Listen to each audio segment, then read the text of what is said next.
As the country closes out a decade and enters 2020, we take a look back at the biggest stories of 2019. Datuk Seri Najib Razak made history this year as the first former Prime Minister in Malaysian history to take the stand to defend himself against criminal charges.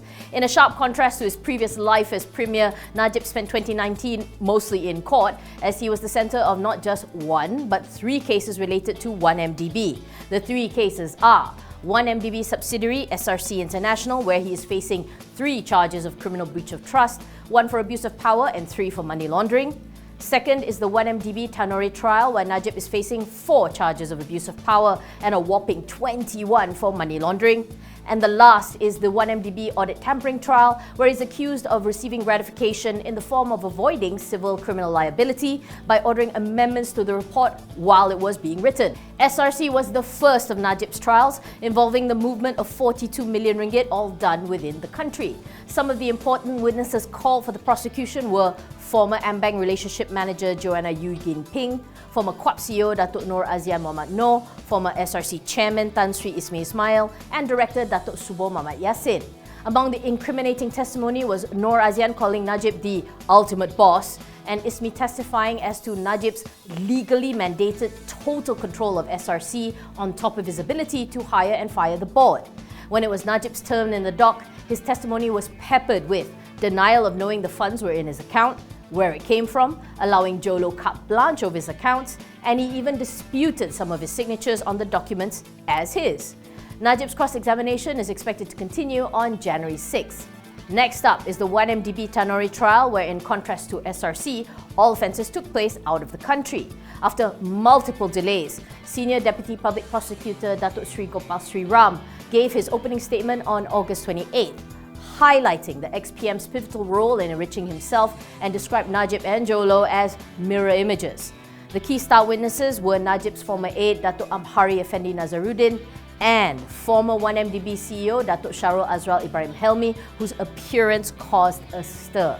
Amhari's testimony was conflicting, firstly calling TIA, which later became 1MDB, Najib's baby, before switching and saying that TIA was mooted by then Agong Sultan Mizan Zainal Abidin. Sharul's revelations were more startling, with him calling Najib emperor in 1MDB, whose word was final. The trial will resume next year, and the prosecution is set to call at least 51 witnesses to testify, which means Najib will be in court until August 2020 at the very least. Finally, the 1MDB audit report tampering trial started November 18, involving Najib and former 1MDB CEO Arul Kanda Kandasamy. Arul Kanda's charge is abetting Najib in making the amendments. Among the noteworthy admissions were Najib agreeing to postpone the issuance of 5 billion ringgit worth of term notes, which the cabinet did not know of, and Jolo's presence in several meetings, which were scrubbed from the minutes. The trial was adjourned on November 28 to make way for Najib's other trials and is set to tentatively resume on January 13th. Although the Pakatan Harapan government made good on their promise to drop several big-ticket projects when they took over, calling them sweetheart deals that the country could ill afford, over the course of the year, some of them made a comeback, but with revised price tags and conditions. First out the gate earlier this year was the official revival of LRT3, with the consortium of MRCB George Kent entering into a fixed price contract with Prasarana Malaysia instead of the previous project delivery partner model. LRT3 saw its costs halved from 31.45 billion to just 16.6 billion, with the number of stations reduced and total train sets halved. New completion date, February 28, 2024. Then in April, the government decided to resume the mammoth ECRL project, which many critics had called too bloated price-wise in comparison to its supposed economic benefits. According to PM Tun Dr. Mahathir Mohamad, the ECRL's renegotiation was to avoid a 21.78 billion ringgit penalty, which would have just blown a hole through the government's finances with nothing to show for it. He also said it allowed a closening of ties between China and Malaysia. Like LRT3, costs were scaled down by 30% from 65.5 billion to 44, and the tracks were shortened from 688 kilometers to 648, while the 2 tunnels through the Titiwangsa mountain range scrapped. Then most recently, the government revived the 1MDB link Bandar Malaysia with the signing on December 17th between MOF Inc.'s TRX City and IWH-Crec. The deal was given new life under what the government called improved terms, with a larger 1.24 billion ringgit advance payment, a shortened staggered payment duration, and a more rakyat-centric design. For 2020, the other mega projects that may see new life include the KL-Singapore High-Speed Rail, where Mahathir says the country is on board, but only if the cost is lower, and the MRT 3 Circle Line, which, according to reports, is under review. While the court of public opinion is still out on the long-term good of these projects, analysts are positive, saying that it would provide a good kick to the flagging economy in a year that is expected to be tough. Developments in Malaysia's aviation sector in 2019 could be best described as a soap opera, with twists and turns and unexpected developments. Starting with the ongoing Cold War between low-cost carrier AirAsia and Malaysia Airports, which has descended into a mess of legal suits over passenger service charge or PSC. It all came to a head in the middle of the year when the High Court ruled that AirAsia would have to pay at least 40.6 million to MAHB over unpaid PSC. AirAsia has said it would appeal the ruling. The tension between the two rose to a boiling point when MAHB applied for a garnishee order related to the PSC case, essentially putting a lien on AirAsia's bank accounts. AirAsia said in response that it would take necessary action to preserve its interests. Speaking of PSC, the government also reversed its decision to hike the PSC from 50 ringgit to 73, with the exception of those that fly out of KLIA. According to Transport Minister Anthony Locke, it would give a boost to the tourism industry. However, it continued to be a hard year for flag-bearer Malaysia Airlines, which still found itself struggling as the industry continued to be plagued by rising costs and overcapacity. The fate of the airline remains up in the air, especially after major owner Khazanah National out and out admitted that the restructuring was a failure. It has led to serious talk of the government selling the airline, which means its future remains turbulent. On top of all of that, just to twist the knife harder, just 2 months ago, the US Federal Aviation Administration cut Malaysia to a Category 2 nation, which means that none of our carriers can set up new roads stateside. It cited deficiencies in Malaysia's Civil Aviation Authority in areas ranging from technical expertise to record keeping. The effects were far-reaching and ultimately played a part in the government's decision to merge the Malaysian Aviation Commission or MAVCOM with the Civil Aviation Authority of Malaysia, a decision that made MAVCOM cry foul, saying that it was made with disdain and without consultation.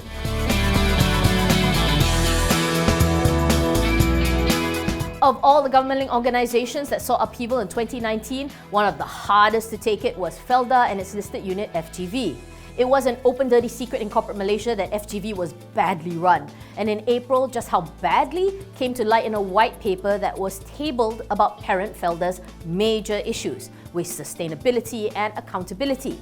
At the heart of the conflict between the two was a land lease agreement that resulted in Felda's income declining by over 1 billion ringgit a year.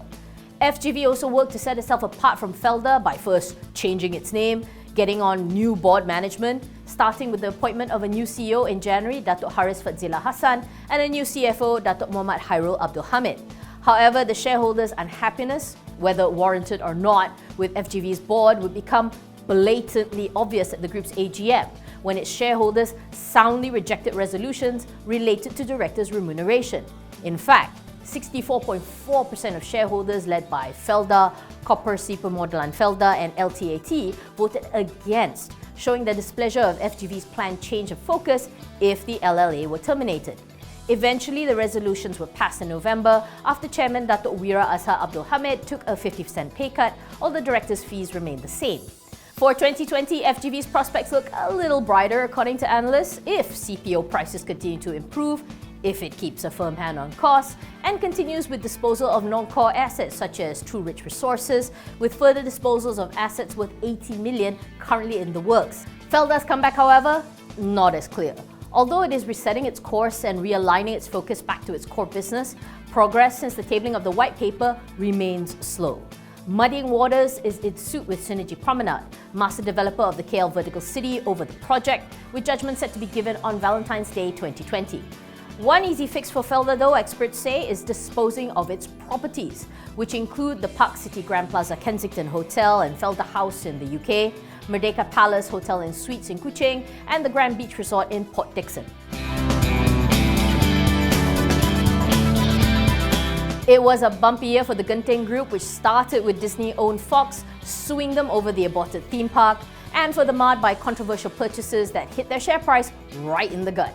In April, the gaming group surprised many by paying a cool $126 million for fugitive Jolo's party boat, the Equanimity, now known as the Tranquility. According to Genting, owning the 300.2 feet super yacht would allow it to stand out among its competitors for its premium clients. But analysts were decidedly mixed to negative on the purchase, commenting that it was hard to justify the future return of the super yacht based on its purchase price. So far though, there has apparently been one big name who's taken to the yacht, with reports saying that Kylie Jenner allegedly celebrated her 22nd birthday on board at a supposed cost of $1.2 million per week. Then in August came the contentious Empire Resorts deal, which was so antagonistic that it wiped out $2.6 billion in Genting Malaysia's market cap in a single day, a body blow the counter found it hard to come back from. To break it down, Genting Malaysia chairman Tan Sri Lim Kok Tay bought all of the US gaming company, which has been loss-making, by the way, since 2015, through his family trust, Kian Huat Realty 3. The sell-down came when Genting Malaysia announced that they would be buying 46% of Empire from Kok Tay in a related party transaction worth 538 million ringgit. Analysts had issue with the fact that the stake was only 46% and Empire's less than stellar fundamentals, which resulted in it voluntarily filing for bankruptcy. Adding fuel to the fire in October was a minority shareholder of Empire filing suit against Genting Malaysia, Empire and Kian Huat for allegedly steering the company towards privatization against minority shareholders' interests. The Genting Group, however, dug in its heels and defended the purchase, calling it a worthwhile investment, calling Empire's casino resort, Resort World Catskills, as one of the newest and highest quality gaming assets in Northeast US. However, analysts say Genting's future is a bit of a gamble at this point, compounded by S&P Global Ratings' downgrade of Genting from A- to BBB+ on expectations of weaker cash flow.